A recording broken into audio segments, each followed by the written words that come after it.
बिस्मिल्लाहिर्रहमानिर्रहीम, अस्सलामुअलैकुम। मैं हूं करामत मुग़ल और मेरे साथ हैं ईसा नकवी। नकवी साहब, बिल आखिर मरीम नवाज़ साहिबा ने अपने रमज़ान पैकेज का ऐलान कर दिया है। क्या है मैडम चीफ़ मिनिस्टर साहिबा के रमज़ान पैकेज में? उनके रमज़ान पैकेज में जनाब 10 किलो आटा है, 2 किलो चीनी है, 2 किलो चावल हैं, 2 किलो घी है, 2 किलो बेसन है और ढेर सारी धमकियाँ।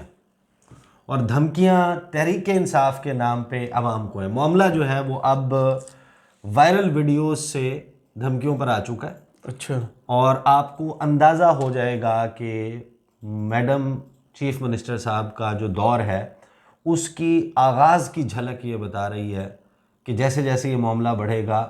देखें, मकसद क्या था मरीम नवाज़ साहिबा को पंजाब का चीफ मिनिस्टर बनाने का?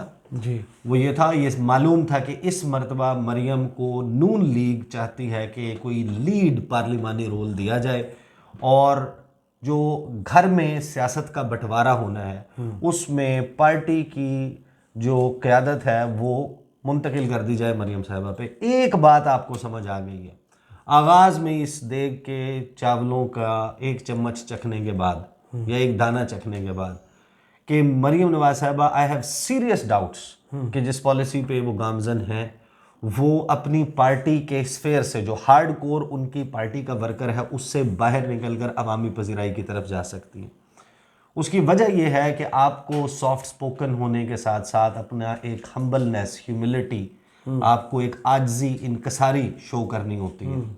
आपकी एरोगेंस, आपका तकब्बुर, आपका गुरूर, आप सोने का चम्मच लेके मुंह में पैदा हुए हैं, आप यानी कि डू नॉट, ये चीज़ें नहीं है जो आवाम को अब आप मुतासर सिर्फ नून लीग की नहीं, पंजाब की वज़ीर आला बना दी गई हैं। आपको, हाँ, आपको उसमें साबित करना है कि आप हम जैसे हैं, आवाम वोटर्स जैसे ऐड हैं। करें, ना कि वोटर्स को भगाएं, हाँ, जो ऑलरेडी आप तो पहले ज़रा बात करेंगे हम उन्होंने रमज़ान पैकेज अनाउंस करते हुए क्या गुफ्तगू की।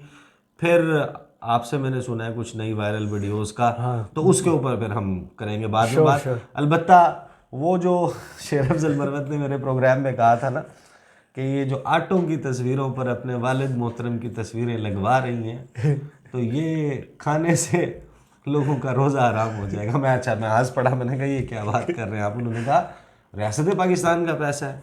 देखिए, पहले तो चलें, देखें वो था ना कि प्राइम मिनिस्टर है उसकी, चलो उन्होंने वो कर दिया कि भाई पता चलेगा किसने दी, अगरचे उसके ऊपर भी क्वेश्चन मार्क मौजूद है। बट यहाँ पे तो नवाज शरीफ साहब का पंजाब हुकूमत में कोई रोल है ही नहीं। वो क्या पंजाब असम्बली के मेंबर हैं, वो चीफ मिनिस्टर हैं, वो सीनियर वजीर हैं, खुराक के ज़रात के वजीर अब हैं, सरप्रस्त है।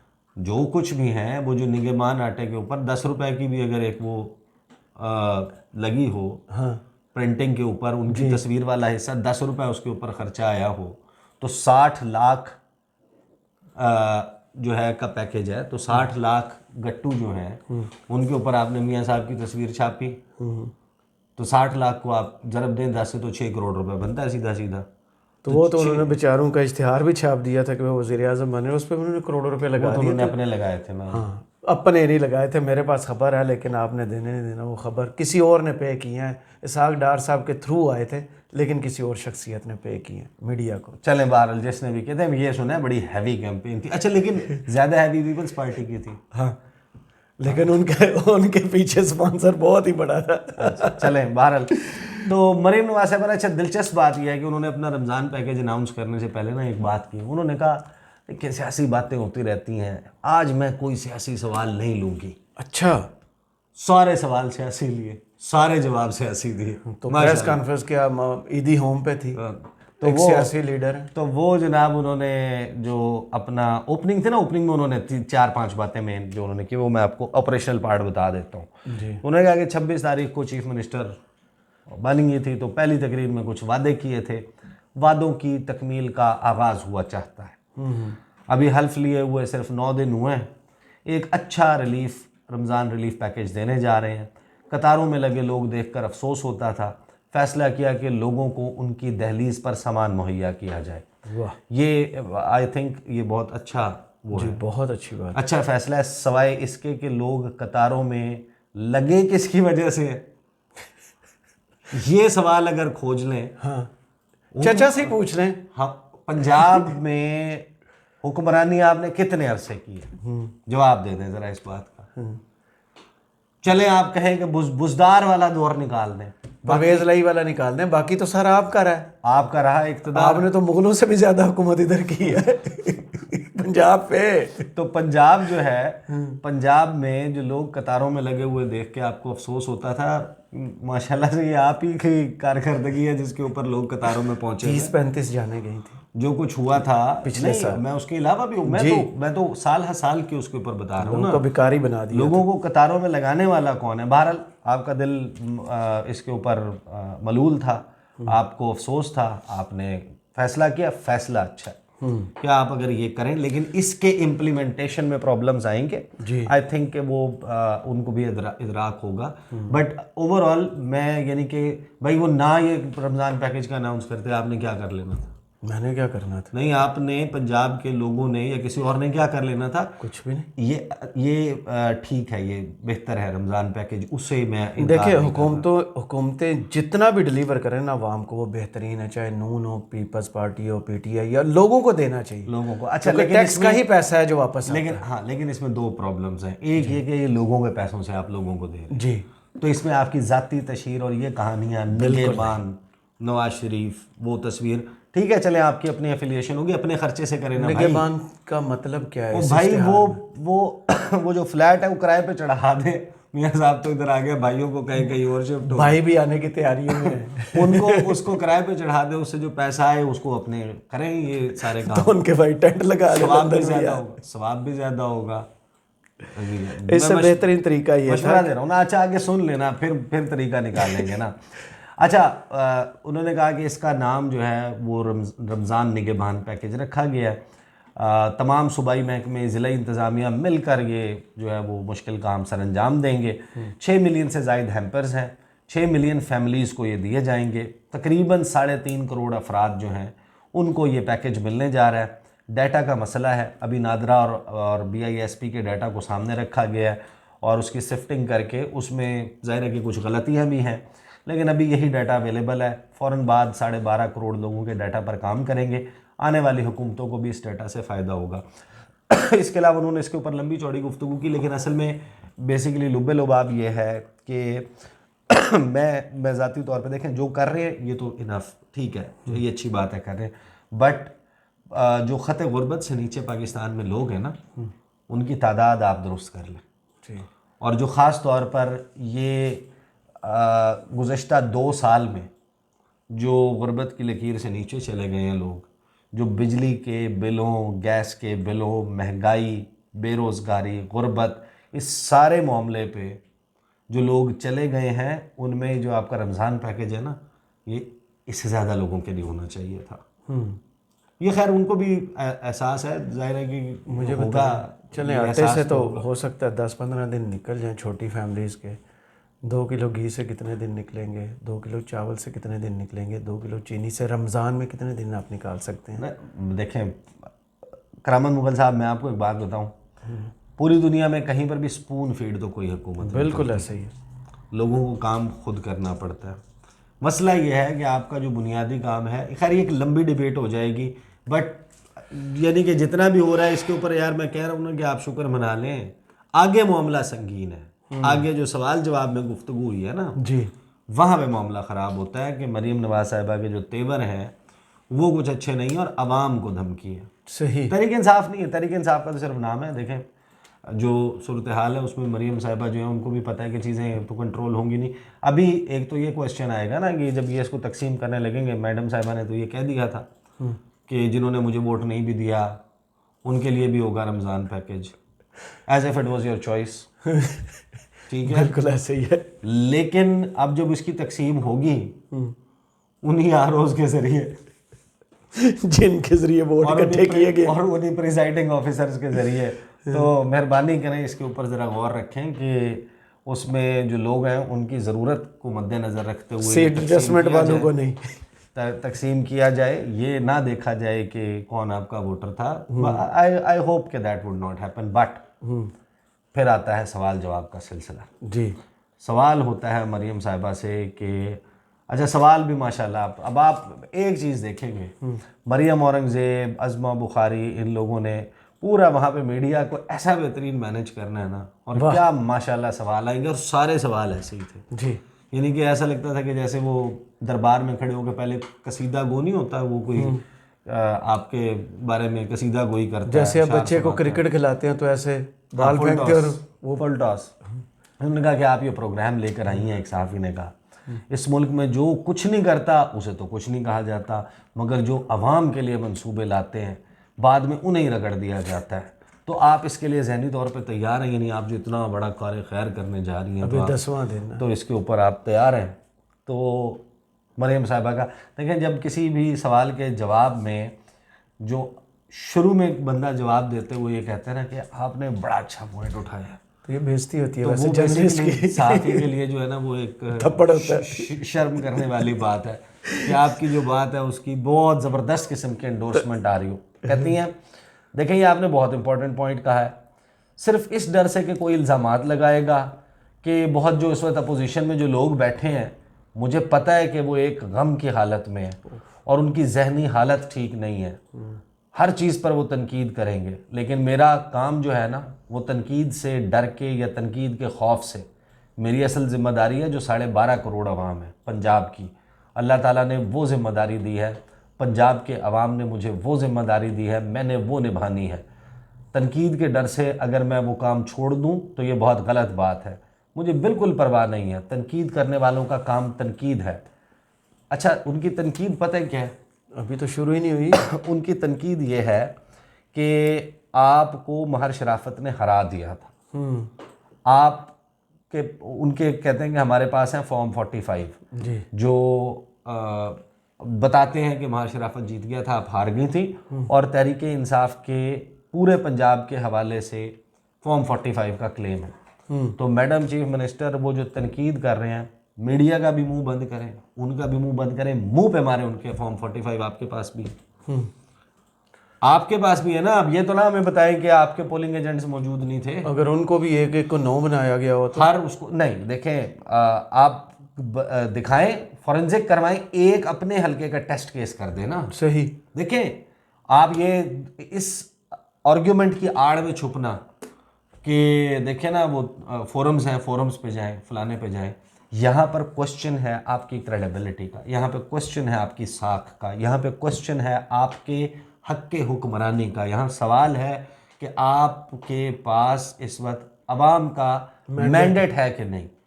तो उसके लिए मेहरबानी करके आप अपने हल्के के ओरिजिनल फॉर्म 45 उनको जो आपके पास मौजूद है सामने रखें। जो बाकी कैंडिडेट्स हैं, जो टीएलपी का है या जमात इस्लामी का है, पीपल्स पार्टी का है और पीटीआई का है, उनके साथ मैच करें उन्हें और उनका फॉरेंसिक करवाएं, पता चले कि इसका सही है किसका गलत, और आप उनके मुंह पे मारें, उन्हें कहेंगे आप ये अपना आर्गुमेंट और आइंदा बोलना नहीं है, ये अपना झूठा क्लेम, और हम मीडिया वाले लोग भी फिर then we should stop questioning that. Once that happens, आप इसको साबित करें अपना हक हुक्मरानी। जमहूरियत का उसूल ये है कि अगर मेजॉरिटी आपके साथ है तो आपकी कारकर्दगी और उसके ऊपर सवाल उठाया जा सकता है, आपके हक के हुक्मरानी पे। तो अगर इन केस महर शराफत साहब दुरुस्त साबित हुए तो फिर समझ जाए आप उन्हें क्या करना चाहिए। फिर तो ठीक धमकी है, लेकिन आगे ये जो धमकी देती है ना वो धमकी बड़ी हैरान कौन है। अच्छा, वो कहते हैं हाँ जायज़ तनकीद मैं सुनूंगी, उससे मैं सीखूंगी और जो कमियां कोताहियां हैं उनको हम दूर करेंगे। तनकीद बराए तनकीद मेरे ख्याल में एक हारा हुआ माइंडसेट है। उनका काम इंतशार फैलाना है, उनका काम खिदमत से रोकना है, उनका काम लड़ाई झगड़ा है, उनका काम पोलराइजेशन है, उनका काम घिराव जलाव है। तो मैं उनको ये कह देना चाहती हूँ कि आपने जो करना है वो करें। इस पर भी मेरी ज़ीरो टॉलरेंस की पॉलिसी है, इस पर भी मेरी ज़ीरो टॉलरेंस है। अगर मैंने अमन व अमान की कोई सूरत हाल पैदा करने की कोशिश होते देखी, लॉ एंड ऑर्डर की कोई सूरत हाल पैदा हुई, सियासत की आड़ में अगर आपने अवाम के लिए कोई मुश्किलात पैदा करने की कोशिश की और ये जो लूज़र्स माइंडसेट है अगर इसको हमारे ऊपर इम्पोज करने की, थोपने की कोशिश की, तो आई विल बी रूथलेस, मैं बहुत बेरहमी से पेश आऊँगी। आवाम के जानो माल, आवाम की जो तकलीफ़ है, आवाम के जो रास्ते हैं, सड़कें हैं, उनके जो इस्तेमाल की चीज़ें हैं, उनकी जो प्रॉपर्टीज़ हैं, पब्लिक प्राइवेट प्रॉपर्टी, उस पर अगर किसी ने चढ़ाई करने की कोशिश की तो मैं सख्ती से पेश आऊँगी। यही मैसेज था। देखें, एक बात that you would agree with, Maryam Nawaz हो या कोई भी चीफ मिनिस्टर हो, मतलब आप किसी को कानून हाथ में देने की इजाज़त नहीं दे बिल्कुल सकते। कोई भी नहीं दे सकता। आप पब्लिक प्राइवेट प्रॉपर्टी को जलाने की, तोड़ फोड़ की, इसकी तो आपकी कोई जस्टिफिकेशन नहीं है, बिल्कुल that you would agree with. लेकिन इसकी आड़ में आइन जो आपको पुरअमन एहतजाज का हक देता है, उससे आप कैसे उसके रोक ऊपर सकते हैं? कदगन लगाने की यहाँ पर बेसिकली सूरत हाल ये है। और अगले दिनों में, रमज़ान के महीने में ऑनवर्ड्स, गर्मियों में बिजली के बिल और IMF का जो बाकी मानदा किस्त है उसके मिलने और एक्सटेंडेड फंडिंग जो फंड फैसिलिटी है, कोई 6 से 8 अरब डॉलर आप मांग रहे हैं IMF से, ये लेने के लिए आपको IMF के जिन शराइत पे अमल दरामद करना होगा उसके ऊपर एक पब्लिक आउटक्राई लाजमी है। ये मुझे नहीं समझ आती। लोग, अगर कोई बंदा जो है वो अपने बिल देने के लिए अब तक अपने जितने भी जो वैल्यूएबल आइटम्स थे, कोई छोटी मोटी कीमती शय मौजूद थी, आपने देखा नहीं बहुत सारे लोगों ने आके कहा हमने अपने बच्चियों का जेवर बेच दिया, जहेज़ का सामान बेच दिया। जी बिल्कुल ऐसा ही है। कुछ लोग हैं जिन्होंने कहा कि हम खुदकुशियां करने पे मजबूर बच्चों हो की गए। बालियाँ बेची, बच्चों के छोटी छोटी चीज़ें जो बनाई हुई थी। तो जब वो कोई भी बंदा ऐसी स्टेज पे पहुंचता है वो क्या करता है? वो एहतजाज करता है ना, वो प्रेस क्लब के बाहर पहुंच जाता है, वो लिबर्टी गोल चक्कर पहुंच जाता है, वो रावलपिंडी में मरी रोड पे आ जाता है, वो चांदनी चौक पे जो ऑफिस है इसका ISO का उसके बाहर खड़ा हो जाता है, वहाँ पे जाके वो लोग एहतजाज करते हैं। और अमन रहें तो दैट इज़ देयर राइट, और अपनी आवाज़ पहुँचाएँ और उसको फिर सुना जाए। मतलब आपने इस वक्त मैसेज ये दिया है, धमकी ये दिया है कि सड़कों पे आएंगे ना तो डंडे खाएंगे। तो ये मैसेज तो क्लियर है। अब धांधली के इल्ज़ामात हों, दीगर वो हों, आपकी परफॉर्मेंस, महंगाई, गुर्बत, बेरोज़गारी, इस सारे घन चक्कर में ये जो ये मैसेज है ना लोगों को कि आई विल बी रूथलेस, और वो कहते हुए आपके चेहरे की, आपके एरोगेंस और जो आपकी उंगली ऐसे कि मैं बड़ी बेरहमी से पेश आऊंगी, मेरी ज़ीरो टॉलरेंस है, उस वक्त आपके चेहरे के तासुरात जो है ना वो ये बताते हैं कि ये वाहिद चीज़ है जो आपने दिल से कही है, सही। जिसमें आपने अपने सारे जज्बात शामिल कर दिए हैं ना, ओरिजिनल फॉर्म में आप सामने। बाकियों पर भी जज्बात शामिल कर देते हैं। असल जिसमें आपको सही नज़र आता है ना कि यार इसके अल्फाज और इसके चेहरे के तासुरात लगा खा रहे हैं, मैच कर रहे हैं, वो यहाँ पे मैच करते हैं। जब वो कहते हैं कि मेरी ज़ीरो टॉलरेंस है, आई विल बी रूथलेस, तो दे मैच दिस। ये आपको बताता है। अब आप मुझे बताएं कि वायरल वीडियोस कौन कौन सी? 2 वीडियो इनकी वायरल। वैसे तो पहले भी बहुत हो चुकी है। नहीं, जो रिसेंट पास हुई है, 2 जिनको हमने डिस्कस नहीं किया। एक तो है जो इन्होंने कैंसर हॉस्पिटल अनाउंस किया ना कि इमरान खान के मुकाबले में एक कैंसर हॉस्पिटल गवर्नमेंट भी लेके आई है, जो पंजाब में सबसे। में नहीं, मतलब छोड़े ना यार आप मान जाया करें ना, आप मान जाया, चलें ठीक है, चलो मान जाया करें ना। लाहौर में एक ऑलरेडी चलें, तो उसकी साइट पर गई थी मोहतरमा, तो वहाँ पर इन्हें ब्रीफ किया जा रहा था। सलमान रफ़ीक साहब और उनके साथ ख्वाजा इमरान नज़ीर साहब थे। मरियम साहिबा को ब्रीफिंग दी जा रही है और इमरान नज़ीर साहब पीछे से एक जुमला बोलते हैं जो बड़ा तकलीफ दे जुमला है। वो कहते हैं कि हम कैंसर हॉस्पिटल के साथ ना एक प्लाजा बनाते हैं, कमर्शियल प्लाजा, वहाँ से जो पैसे आएंगे ना उससे हम फलाई इदारे चलाएंगे। कौन सी गवर्नमेंट ऐसे करती है? दूसरी वीडियो जो एक स्कूल के बाद, इसके ऊपर बात कर लें। ओ आप दोनों पर, मैं चाहूँगा दोनों पर आप नहीं, पहले इस पर बात कर लें, फिर वो स्कूल वाली बात में कर लें। जो आप स्कूल वाला, मुझे समझ आ गया आप कौन सी वीडियो की बात कर रहे हैं। देखें, ये जो माइंडसेट है, ये जो तरीक़ाकार है ना, ये कमर्शियल प्लाजा खड़ा करते हैं। क्या तबसरा करना है इसका? इसमें जनाब वो सोच देखे आप, सड़क जो है वो ऐसे कर देते कि हुकूमतें, आपने कारोबार करना ये हुकूमत पहले डिसाइड कर ले, और जो जिसके करने का काम है ये तरीक़ाकार भी है। जो लोग अपने तौर पे, यानी कि फॉर एग्जांपल कोई भी बंदा है वो चैरिटी का काम करता है या ट्रस्ट चलाता है, कुछ लोग होते हैं कहते हैं यार खुदा की राह में हमने ये करना है कि हम ये वाली ज़मीन को वक्फ़ कर देते हैं, इसको, इससे आने वाली आमदन जो है वो हम गरीब गुरबा में तकसीम करेंगे, ये सारा कुछ वो होगा।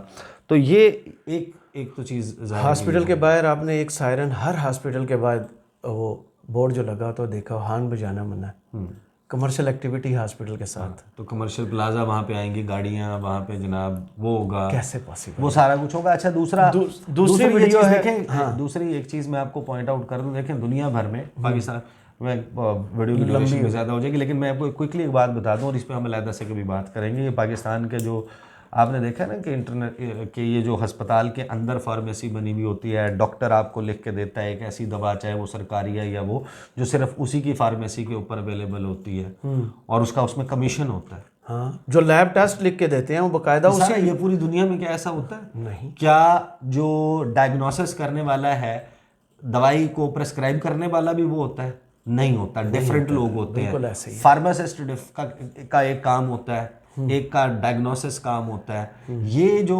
काम है ना, इसके ऊपर हम हमारे यहाँ सेहत का निज़ाम है यहाँ पे, तो ये आवेगा आवा बिगड़ा हुआ, और pharmaceutical industry is one of the mafias that we are dealing with.